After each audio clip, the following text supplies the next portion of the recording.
ರೈತರಿಗೆ ಲಾಭ ಆಗಿತ್ತು ಅಂದ್ರೆ ಅವ್ನು ಬೆಳೆದ ಬೆಳೆನಲ್ಲಿ ಇಡೋದು ವ್ಯವಸ್ಥೆ ಮಾಡಬೇಕು ವಿನಃ ಗೊಬ್ಬರ ಅಲ್ಲ. ಗೊಬ್ಬರ ರಾಸಾಯನಿಕ ಗೊಬ್ಬರ ತಂದು ಕೊಡಿಸ್ತೀರಿ, ಕಂಪ್ನಿಯವ್ರು ಲಾಭ ಮಾಡ್ತೀರಿ. ಯಾರು ತೊಗೊಳ್ತಾರೆ ರೈತರುಗಳ ನಾಳೆ ಬೆಳೆ ಬಂದ ತಕ್ಷಣ ಅಥವಾ ಕಬ್ಬಿನ ಐತಲ್ಲ ಬೆಲೆ ಬಂದ ಕೂಡಲೇ ಮುರಿದು ಕೊಡ್ತೀರಿ.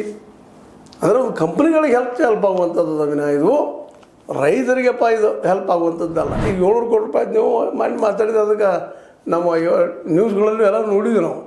ಅಂದರೆ ನಾವು ಹೇಳೋ ಉದ್ದೇಶ ರೂಪಾಯಿ ಸಂದರ್ಭದಲ್ಲಿ ಅಂದರೆ ಕೇವಲ 40,000 ರೂಪಾಯಿ ಕೊಟ್ಟು ನೀವು ಇದ್ದಂಥವ್ರು ರೈತಗೆ ಯಾವ ರೀತಿ ಹೆಲ್ಪ್ ಮಾಡ್ತೀರಿ?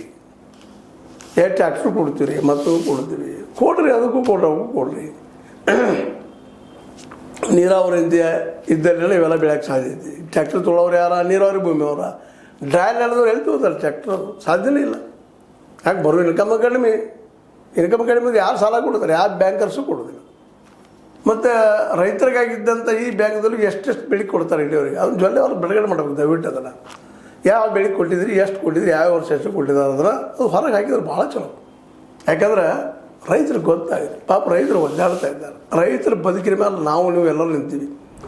ಅವ್ರು ಕೊಡುತ್ತಿರುವಂಥ ಕಬ್ಬಾಗಿರ್ಬೋದು, ಬೆಳೆಗಳಾಗಿರ್ಬೋದು, ಅದರಿಂದ ಈ ದೇಶ ಬದುಕಿದೆ ನಮಗೆಲ್ಲರಿಗೂ ಗೊತ್ತಿರಲಿ. ಎಂಥ ಕೋವಿಡ್ದಲ್ಲಿ ಇಡೀ ಎಲ್ಲ ಈ ದೇಶದ ಇಂಡಸ್ಟ್ರಿಗಳು ಮಗ್ಗ ಮನೆಗೆ ಹೋಗಿದ್ದು.